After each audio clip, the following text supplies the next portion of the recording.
Imagine entrar em um estádio sabendo que talvez você não saísse dele inteiro.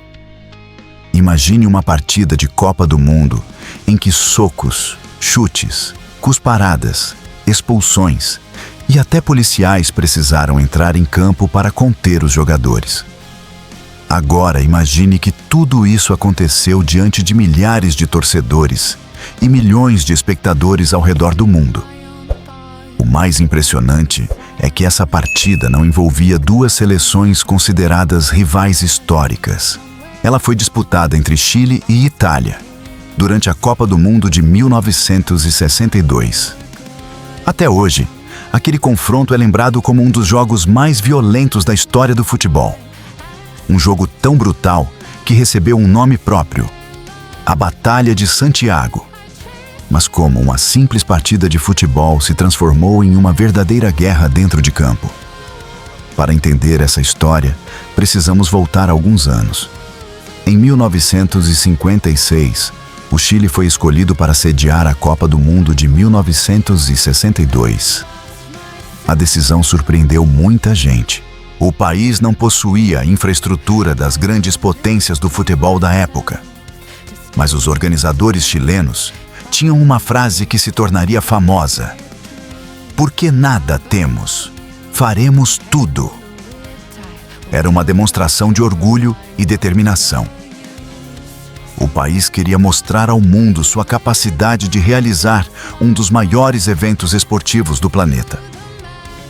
Mas 4 anos depois, uma tragédia sem precedentes atingiu o país. Em maio de 1960, o Chile foi devastado pelo maior terremoto já registrado na história moderna.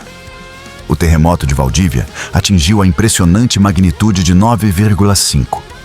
Cidades inteiras foram destruídas. Milhares de pessoas morreram. Estradas desapareceram. Portos foram arrasados. O desastre foi tão poderoso que provocou tsunamis que chegaram até o Japão e as Filipinas. Muitos acreditaram que a Copa do Mundo seria cancelada. Mas o Chile decidiu seguir em frente.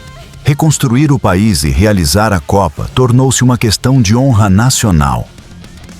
Quando o torneio finalmente começou, os chilenos estavam extremamente orgulhosos e emocionalmente envolvidos. Qualquer crítica ao país era vista como um ataque direto ao esforço de reconstrução de toda uma nação. E foi exatamente aí que surgiu o estopim para a explosão que viria depois. Meses antes da Copa, 2 jornalistas italianos viajaram ao Chile para produzir reportagens sobre o país anfitrião. O conteúdo publicado causou revolta.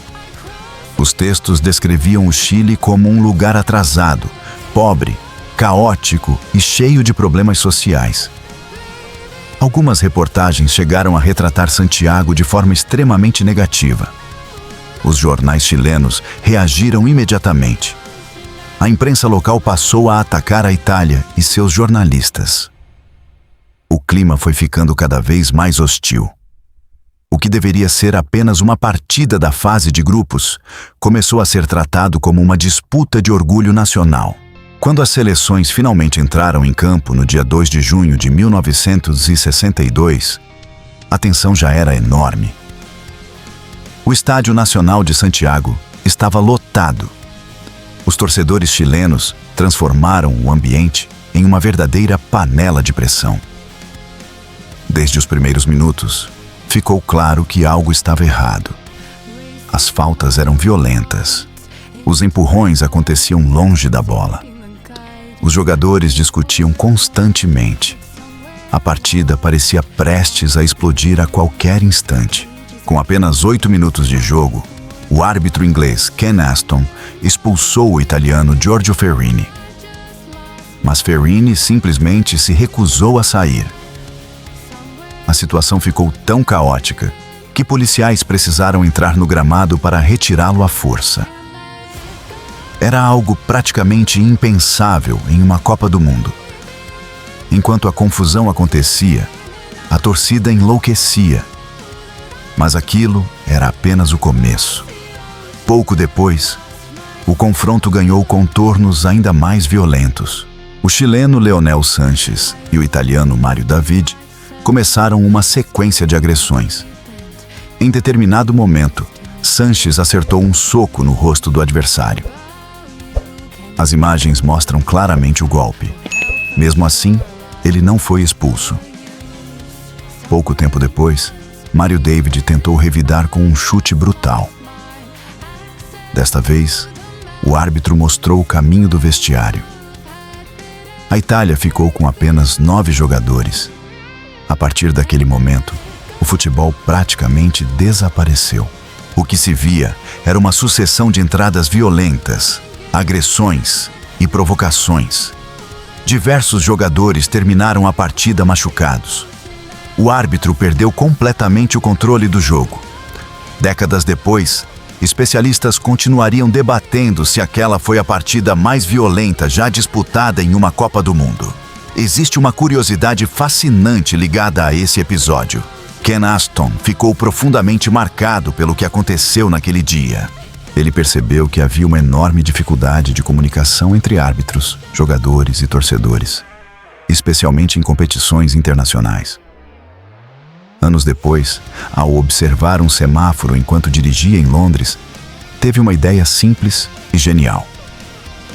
Amarelo significa atenção. Vermelho significa parar. Foi dessa inspiração que nasceram os cartões amarelo e vermelho usados atualmente no futebol. Ou seja, uma das partidas mais violentas da história. Ajudou a criar um dos sistemas disciplinares mais importantes do esporte moderno. Mas a repercussão daquela tarde não terminou ali. A televisão levou as imagens para diversos países. Milhões de pessoas assistiram às cenas de violência. A reação foi imediata. O famoso narrador britânico David Coleman descreveu o confronto como o jogo mais estúpido, terrível e vergonhoso da história do futebol. A frase entrou para a história e até hoje é frequentemente associada à Batalha de Santiago. Curiosamente, apesar de toda a polêmica, o Chile venceu a partida por 2-0. Mas o resultado quase ninguém lembra. O que ficou gravado na memória coletiva foram os socos, as expulsões, os policiais em campo e o caos generalizado. O mais impressionante é que a seleção chilena ainda faria uma campanha histórica naquela Copa. Jogando em casa, o Chile terminou o torneio na 3ª colocação, um dos maiores feitos de sua história. Já a Itália deixou o campeonato cercada por críticas e frustração.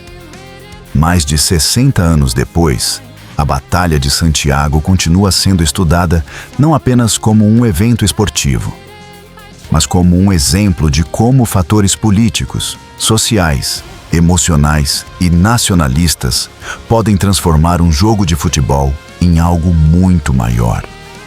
A violência daquela tarde não começou quando a bola rolou.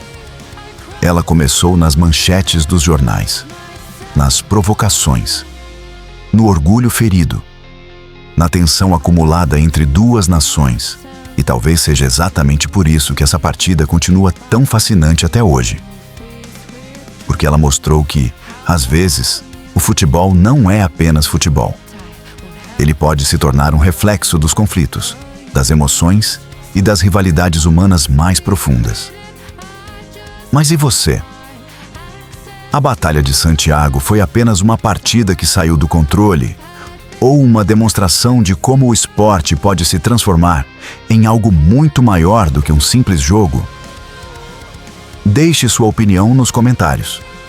Se você gostou desta história e quer conhecer outros episódios obscuros, polêmicos e surpreendentes do esporte e da história mundial, inscreva-se no canal. Deixe seu like e ative o sininho para não perder os próximos vídeos. E me diga nos comentários: qual acontecimento histórico você gostaria de ver por aqui na próxima vez?